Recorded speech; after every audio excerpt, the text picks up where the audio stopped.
Hello student. आज हम लोग पढ़ेंगे क्लास 7 संस्कृत का 12 चैप्टर विद्या धनम। तो विद्या धन है। इस चैप्टर का यही मतलब है कि विद्या धन है। तो देखो, ना चोरोहार्य ना च राजहार्य ना भातृभाज्य न च भारकारी। मतलब ना चोर हार्य मतलब चोर के द्वारा चुराया योग्य नहीं है ये। ना च राजहार्य ना ही राजा के द्वारा छीनने योग्य है। ना भातृभाज्य न च भागकारी ये भाइयों के द्वारा बांटने वाला भी योग्य नहीं है। व्यय कृत वर्धत एव नित्यम विद्याधनम सर्वधन प्रधानम। व्यय मतलब खर्च करने पर क्या होता है, ये बढ़ता है। वर्धति मीन्स बढ़ता है, तो खर्च करने पर ये हमेशा बढ़ता है। और ये क्या है, विद्या है। विद्या धनम सर्वप्रधानम। विद्या ही ऐसा प्रधान धन होता है जो चोर नहीं चुरा सकते, जो राजा नहीं छीन सकते, जो भाइयों के द्वारा बांटने वाला योग्य नहीं है। और जो बांटते हैं इस विद्या को, उसका विद्या घटते नहीं है बल्कि वो बढ़ते हैं। फिर देखो, विद्या नाम नरस्य रूपमधिकं प्रसन्न गुप्तम धनम। विद्या भोगकारी यश सुखकारी विद्या गुरुनाम गुरु। विद्या बंधुजनो विदेश गमने विद्या परा देवता। विद्या राजसु पूज्यते न ही धनम विद्या विहीन पशु। तो इधर कही गई है कि विद्या नाम मनुष्य का सबसे अधिक सौंदर्य होता है। मतलब विद्या नामक जो धन है ये मनुष्य का अधिक सौंदर्य होता है। और ये गुप्त से भी गुप्त धन है, हमारे अंदर ही है ये गुप्त होकर, मतलब हिडन। विद्या भागों से देने वाली या सुख प्रदान करने वाली है, और ये हम लोगों को बहुत खुशी देते हैं, खुश रखते हैं हम लोगों को। और विद्या जो है वो गुरु नाम गुरु, मतलब विद्या हम लोगों को सुख भी देते हैं और भोग भी हम लोग विद्या के द्वारा कर सकते हैं। यश मतलब फेमस हो सकते हैं। और ये जो विद्या है ये गुरु नाम गुरु, मतलब गुरु का भी गुरु है। विद्या बंधुजनों विदेश गमने विद्या परा देवता।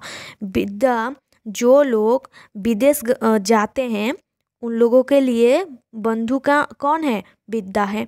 क्योंकि विद्या, जिसके पास विद्या होगा वो दूसरे कंट्री में जाके, विदेश जाके वो अच्छे से सब कुछ कर पाएंगे, बात कर पाएंगे, सब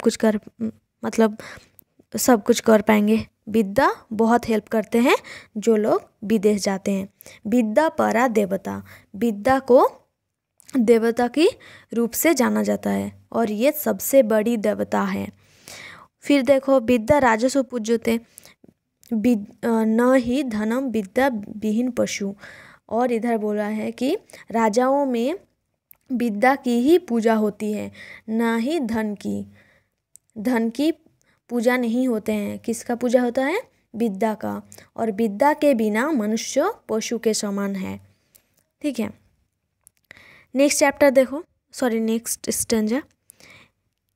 केऊरा न विभूषन्ति पुरुषां द्वारा न चंदोज्ज्वला न स्नानम न विलेपनम न कुसुमम तालंकिता मूर्धजा। बाण्येका समंकलरोति पुरुषम या संस्कृता धार्यते। शियन्ने खिल भूषणानि सततम बाभूषणम भूषणम।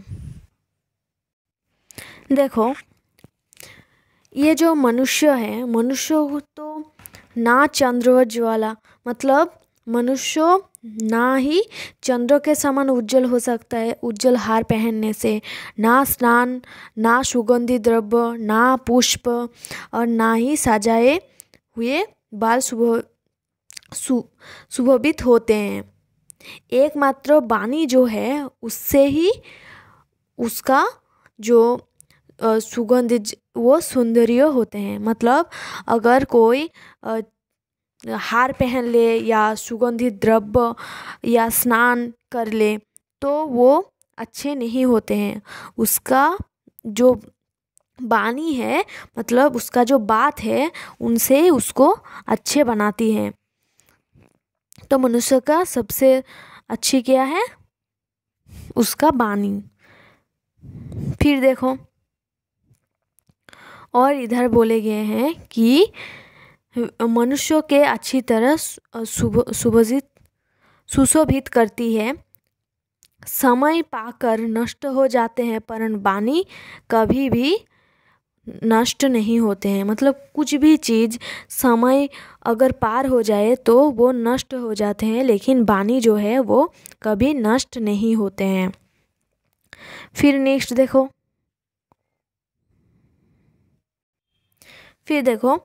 विद्या नाम नरस्य कृति रलुता भाग्यशये चाश्रय धेनु काम दुघा हरित्स विरहे नेत्र तृतीयां च सा सात्कारायतं कुलस्य महिमा रत्ने विना भूषणं तस्माद् दन्दुमुत्प्रेक्ष्य सर्व विषयं विद्याधिकारं कुरु। मतलब इस जो स्टैंजा है इस श्लोक में बताया गया है कि मनुष्य का यश वो विद्या के द्वारा ही मिल सकते हैं।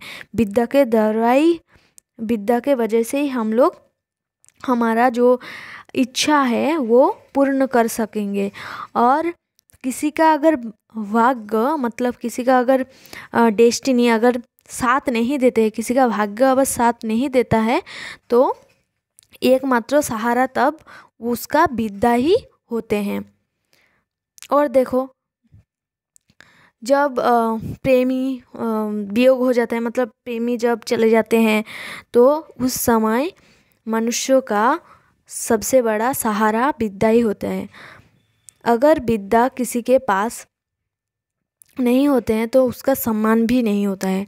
और विद्या हमेशा हम लोगों को सम्मान दिलाता है। और इसलिए हमें सभी चीज़ों को छोड़कर विद्या को ज़्यादा ध्यान देना चाहिए और ज़्यादा इकट्ठा करना चाहिए। खर्च भी करना चाहिए क्योंकि खर्च करने से विद्या बढ़ते हैं। तो इस श्लोक में यही कहे गए हैं कि पहले श्लोक में बोले गए हैं कि विद्या जो है वो ना चोर चुरा सकते हैं, ना राजस छीन सकते हैं, ना ही भाइयों के द्वारा डिवाइडेड किया जा सकता है। और ये अगर खर्च करते हो विद्या को तो ये घटते नहीं हैं, ये बढ़ते हैं। इसलिए विद्या सबसे बड़ा धन है। और बोला है कि विद्या हम लोगों को सुख देते हैं, यश देते हैं। विदेश जाने पर विद्या ही सबसे बड़ा फ्रेंड होते हैं, बंधु होते हैं। और विद्या के बिना मनुष्य पशु होते हैं। और हमेशा विद्या को ही पूजा किया जाता है, ना ही धन को नहीं, विद्या को पूजा किया जाता है। और अगर बोल रहा है कि कोई भी अगर मनुष्य वो नहा ले या चंद्रमा के जैसे चांद के जैसे हार पहन ले या कुछ भी कर ले तो उसको अच्छे नहीं दिखेंगे अगर उसके पास विद्या नहीं है। तो विद्या होना ज़रूरी है। और इधर कहे गए है कि विद्या के वजह से हम लोगों को सुख मिलते हैं, हम लोगों को सम्मान मिलते हैं। इसलिए हम लोगों को विद्या इकट्ठा करना ज़रूरी है और इसको खर्च करना भी ज़रूरी है क्योंकि इसको खर्च करने से ये बढ़ते हैं, घटते नहीं हैं। तो हम लोगों को खर्च भी करना चाहिए। Okay student, thank you. अगर अच्छे लगे तो लाइक कीजिए, शेयर कीजिए और सब्सक्राइब कीजिए। Thank you.